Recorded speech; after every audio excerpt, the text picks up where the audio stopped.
Parasaurolopho.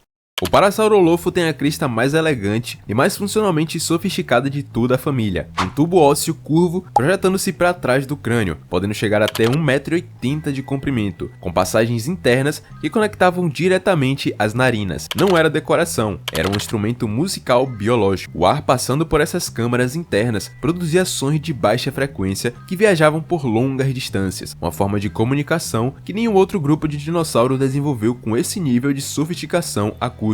Reconstruções digitais da cavidade interna da crista, feitas a partir de tomografias de crânios fossilizados, permitiram que pesquisadores recriassem aproximadamente o som que o Parasaurolopho produzia, um chamado grave e ressonante similar a um trompete grave. Vivendo em manadas no que hoje é Alberta, no Canadá, o Parasaurolopho provavelmente usava essas chamadas para comunicação a longa distância entre membros do grupo, alerta de predador, coordenação de movimento ou simplesmente para manter contato em vegetação densa onde a visão era limitada. Um herbívoro de 8 metros que se comunicava através de uma trombeta integrada ao próprio crânio. Edmontossauro. O Edmontossauro é o hadrossauro mais abundante e mais bem documentado do registro fóssil norte-americano, e um dos poucos dinossauros dos quais a ciência tem evidência direta da aparência da pele através de múltiplas múmias fossilizadas, espécimes preservados com impressões extensas de pele e até possíveis tecidos moles, com até 12 metros de comprimento e sem crista craniana proeminente como seus parentes. O Edmontossauro compensava a ausência de ornamentação com pura abundância. Era provavelmente a presa mais comum disponível para os tiranossaurídeos do final do Cretáceo. Um dos espécimes mais notáveis preserva uma estrutura tecidual mole na parte superior do focinho que pode representar uma crista de pele, algo que nenhum osso fossilizado conseguiria revelar sozinho. O sistema dental do Edmontossauro é um dos mais avançados de qualquer herbívoro do Mesozoico. Baterias dentárias com centenas de dentes substituíveis organizados em colunas, criando uma superfície de mastigação contínua capaz de processar vegetação fibrosa com eficiência comparável a mamíferos herbívoros modernos. Corytossauro.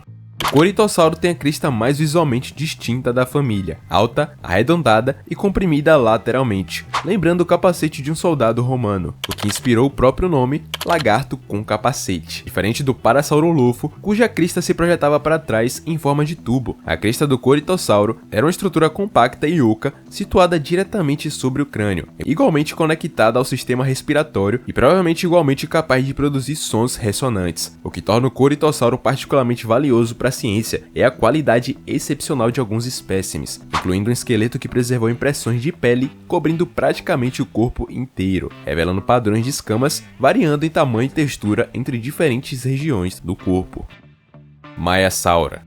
Maiasaura tem o nome mais carinhoso de qualquer dinossauro já descrito, lagarto boa mãe, e ganhou esse título por uma razão. Foi o primeiro dinossauro para o qual a ciência encontrou evidência direta de cuidado parental. Um sítio fossilífero em Montana, descoberto nos anos 70, revelou ninhos completos com ovos, filhotes recém-nascidos e juvenis em diferentes estágios de crescimento, todos no mesmo local, uma colônia reprodutiva inteira preservada de uma vez. A análise dos ossos dos filhotes revelou algo crucial: eles tinham articulações pouco desenvolvidas e desgaste dental significativo já nos primeiros estágios de vida, evidência de que permaneciam no ninho sendo alimentados pelos adultos por um período prolongado, em vez de saírem caminhando logo após o nascimento. Isso era comportamento parental ativo e mudou completamente a forma como a paleontologia entendia o comportamento reprodutivo dos dinossauros como grupo inteiro. O sítio de Montana também revelou ninhos organizados em padrões e espaçados regularmente, o espaço suficiente para que um adulto se movesse entre os ninhos sem esmagar os vizinhos, sugerindo colônias reprodutivas estruturadas com múltiplas famílias nidificando juntas pela segurança do número.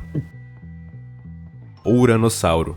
O Uranossauro é o membro mais antigo e mais estranho visualmente da lista, tecnicamente um iguanodontídeo, parente próximo dos verdadeiros hadrossauros, mas morfologicamente tão distinto que merece estar nessa conversa. Em vez da crista craniana, ele desenvolveu espinhos neurais altos ao longo de toda a coluna vertebral, formando uma estrutura dorsal que se estendia ao pescoço até a cauda, comparável ao conceito da vela do espinossauro, mas pertencendo a um herbívoro completamente diferente, vivendo na mesma região do mundo na mesma época. A função dessa estrutura dorsal é debatida nos mesmos termos que a vela do espinossauro, mas há algo particularmente interessante na coincidência geográfica e temporal. O uranossauro e o espinossauro viviam na mesma região do norte da África durante praticamente o mesmo período, ambos com estruturas dorsais elevadas e alongadas. Convergência evolutiva entre predador e presa no mesmo ecossistema é raro o suficiente para ser cientificamente notável, com cerca de 7 metros de comprimento e polegares modificados em estruturas pontiagudas, características que herdou de ancestrais iguanodontídeos mais basais.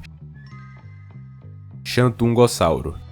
O Xantungossauro é, segundo a maioria das estimativas, o maior hadrossauro já descoberto e um dos maiores dinossauros herbívoros bípedes ou semibípedes que já existiram, independente da família, com estimativas de comprimento que chegam a 14 ou 15 metros e um peso que pode ter passado as 16 toneladas em alguns indivíduos. Ele opera numa escala que normalmente associamos a saurópodes quadrúpedes, não a hadrossauros, que a maioria das reconstruções retrata em tamanho médio. Descoberto na província de Shandong, na China, o Xantungossauro é considerado a partir de múltiplos esqueletos parciais que, combinados, permitem uma reconstrução razoavelmente confiável, apesar de nenhum espécime individual estar completamente preservado. A escala do animal levanta questões interessantes sobre limites biomecânicos, como um animal bípede ou semibípede sustenta esse peso sem o suporte quadrúpede permanente que caracteriza os saurópodes. Esse foi o maior membro da família em um continente que os hadrossauros típicos dos livros e das mídias raramente recebem créditos por habitar com tanta força.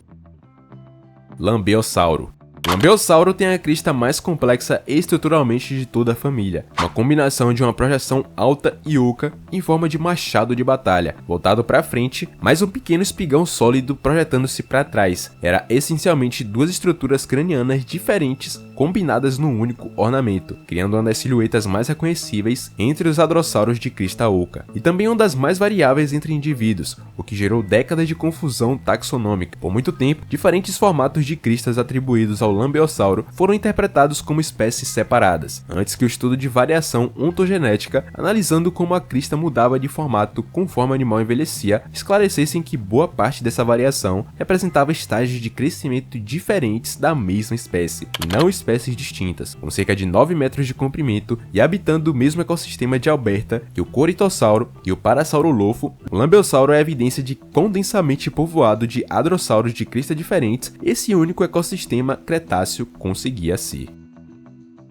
Brachilophosauro.